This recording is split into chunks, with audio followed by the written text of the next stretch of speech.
अब बात अगली अहम खबर की। कानपुर शहर के रायपुरवा थाना क्षेत्र में अनवरगंज के पास नगर निगम की नाक के नीचे पार्किंग के नाम पर अवैध वसूली का धंधा धड़ल्ले से जारी है। यहां पार्किंग के नाम पर गुंडा टैक्स वसूलने वाले झगड़ा करने पर उतारू हो जाते हैं। एक ऐसा ही अवैध पार्किंग वसूली का मामला आज सामने आया है। यहां रोजाना की तरह रियाज काम से लौटने के बाद पार्किंग से अपनी बाइक लेने गया, लेकिन उस वक्त वहां खुद को पार्किंग एरिया का ठेकेदार बताते हुए नशे में धुत सागर और उसके साथियों ने उसके साथ जमकर मारपीट की।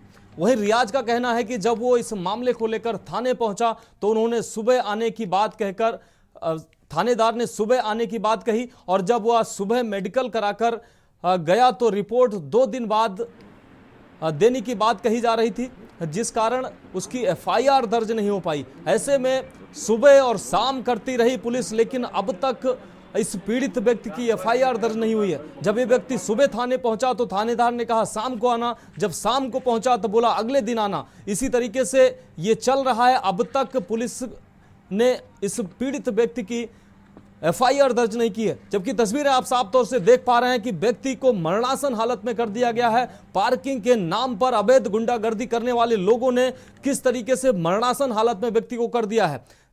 तो अवैध वसूली का ये खेल नगर निगम के नाक के नीचे चल रहा है, लेकिन प्रशासन इन पर कार्रवाई करने के बजाय ऐसे लोगों को संरक्षण देती है और इसका शिकार होते हैं ऐसे पीड़ित लोग।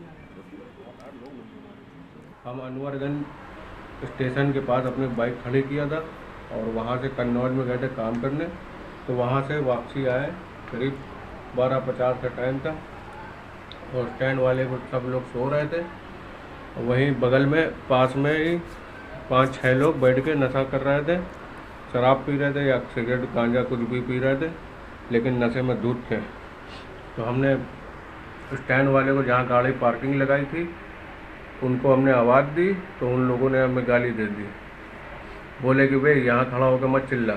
हमने भाई गाड़ी लेने आए हैं, तो बोले चल भाई निकल यहाँ से। और बस इतना हमने बोला भाई गाड़ी ले ले, चले जा रहे। तो बस आके एक ने उस पर से हाथ छोड़ा, फिर हमने उसको हमने पकड़ा, तो आके 5-6 लोग सब मिल के हमें मारने लगे। रात में थाने रायपुरवा गए तो वहाँ पर कोई सुनवाई नहीं हुई। दूसरा तो सामने वाली पार्टी आई तो उसे बोले कि एप्लीकेशन दो, तो बोला कि मैं घर जा रहा हूँ जाने दी। तो बोले मैं घर जा रहा हूँ, तो बोले ठीक है सुबह आना। और मुझे रात भर बैठाला था और ना तो मेडिकल हो रहा था मेरा ना कुछ। फिर 3 बजे मेडिकल के लिए भेजा गया। जब भाई लोगों ने जब कहा तब जाके मेडिकल के लिए भेजा गया। फिर मेडिकल के बाद बोले कल सुबह आना।